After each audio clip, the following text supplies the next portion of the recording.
What's going on, everybody? So we lost our first game, and that was against the Seahawks. It was 19-6. So hopefully this week it could be a little bit better against the Cardinals. It's 76 overall against 75. So let's see how well we do, and let's start it. Now the rookie first rounder from Penn State, Saquon Barkley. And able to stay on his feet past the 30 to about the 33-yard line. Just what you want on a first down run. Call it 8 yards. And it's 2nd and 2. Well, I think that's what they're going to need to do here in the first half. You've got to take some pressure off of this young quarterback. And no better way to do it than to establish the running game early. They'll run it again with Barkley. And he's able to take this one up to the 35-yard line. 2 yards on the pickup there, but it's enough to give him a new set of downs. But we always talk about good down and distance, allowing offenses to expand their playbook. Well, 2nd and 2, that means your playbook's wide open. You can run just about anything. A lot of times, the play caller, he just looks down at his sheet, sees the short yardage runs, and goes to one of those. And this defense not giving him anything there. Maybe a yard up to the 36. And this is a guy straight out of college. They're not going to try to groom for a year or two. They want him to produce right away. That's why they took him in the first round. They expect him to be a starter right away and a future all-pro. So they don't have any time to wait for him to come along. They want him to play right now to help this team. They added a lot of talent to a roster that really needed an infusion of youth. They got a very good infusion of youth. And they didn't really reach to get anyone as well. They stuck to their draft philosophy, got the best players they could at the time they were drafting, and inserted them into their lineup. That's caught by the big tight end, Dallas Goedert. Give him 10 yards there as this offense is on a roll. This drive continues to plunge forward. They've got good playmakers on the offensive side of the ball. I don't know what happened last week to really hurt their performance and hold down their production, but I would dare say that this week in practice, there's a lot of talk about how they're going to increase their proficiency. And that was a good start getting the playmakers involved. You mentioned that to me pregame. That's what they did there. Yeah, I think a lot of people think the coaching staff really gets on them, and that's how they motivate them. Most of these guys are self-motivated. They have a lot of pride in their performance.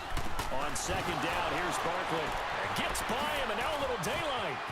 Got some real estate inside the 30. And he takes it all the way down to the 22. 23 yards on the pickup there and a first. Well, those Giant fans, you know that they love seeing Saquon Barkley wearing their jersey, but it's interesting. He actually grew up a Jets fan. Yeah, I wonder what his dad was thinking. What would Big Al was thinking on draft night? Had to be so happy for his son, but they grew up watching Jets games. Just sit together, watch it. In fact, Dad has a Jets tattoo. Yes. Okay, so that tells you about how much he loves that team. You think Saquon's going to fix that and make it a Giants tattoo? Yeah, wants to make that a Giants tattoo. That family, though, they fully converted. They're supporting the G-Men. Now Saquon Barkley. And he'll be stopped after a gain of only a couple down to the 15-yard line. I know the scouting report on him is that he doesn't possess the eye discipline to be an elite linebacker. And what that means is his ability to read, react, and make a play. But on that one, he looked like one of those guys. Jackson looking to throw on 3rd. A bullet throw, but incomplete.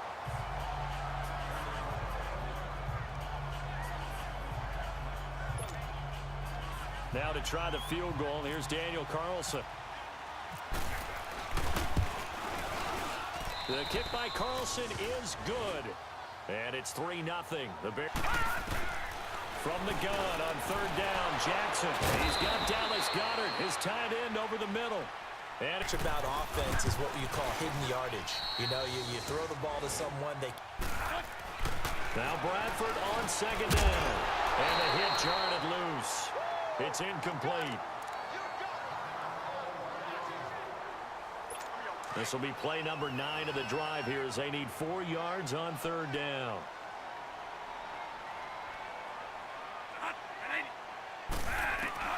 From the gun, Bradford.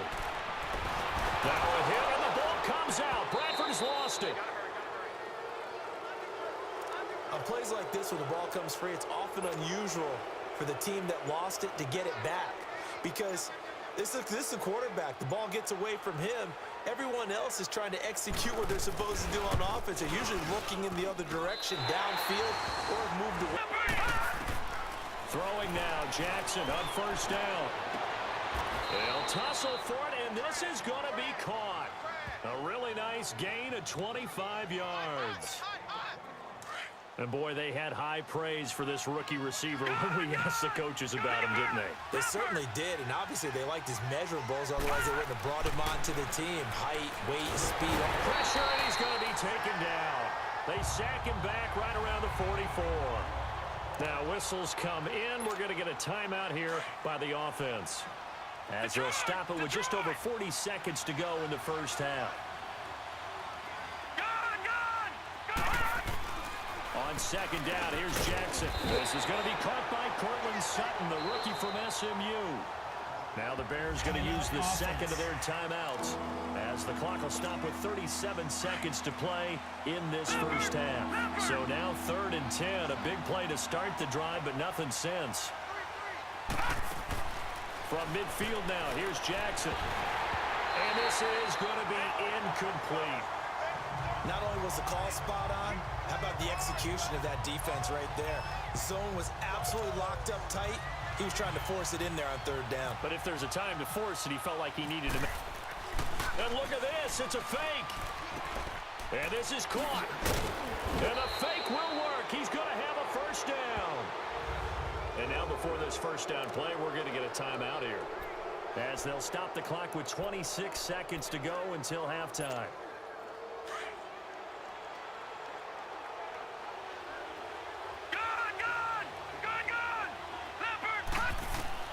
Throwing on first down, it's Jackson. This is caught. And he is in. Touchdown, Chicago. From the gun on 3rd down, Jackson. Throwing left side here, and it's complete. 12 yards. From the red zone now, they'll look to throw. Looking left side, he's got it, complete. And here he'll get it down to the 7. Give him 9 there on the first down completion. Tell you what, he's been able to put the ball in some tight spots all game long. That throw, no different. Yeah, a lot of people would call it a gutsy type of a throw. I think he looks at it as, I can do it, so it's not that big of a deal to me, and I'm going to keep firing. Now Jackson on second down. Out to the flat. That's complete to his running back. And this is going to result in losing yardage. They're driven back to the 8-yard line. They'll lose a yard, and it brings up 3rd. If you're a selfish player and you're throwing the ball, you're cool with the completion. Maybe not so cool with the yardage loss, though. Yeah, you went backwards on the yardage. Hey, kind of works like a sack.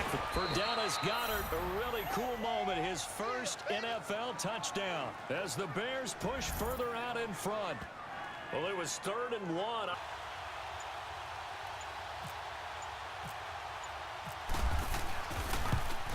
And his kick is good. And that will add 3 more to their lead. It pushes it up to 6. So he remains perfect, 3 for 3 in the field goal department.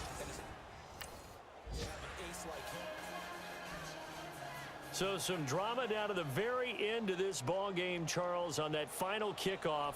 They were hoping to break free, some sort of miracle play, but they couldn't do it. They had a chance, and that was their only opportunity to try and bring it all the way back. As you noted, they weren't able to get that done, but at least they had the shot. What a tremendous game to be this close and this well contested. So for the Bears, they get back in the win column as they move to 2-1 now on the year. And they will head home next week to take on the Tampa Bay Buccaneers. Meanwhile, for the Cardinals, the early struggles continue as they'll sink to 0-3. And they'll be at home next week for a date with the Seattle Seahawks. So that'll do it for us. For my partner, Charles Davis, and all the hard-working men and women on our crew, I'm Brandon Gaudin. You've been watching the NFL right here on EA Sports. So long, everybody.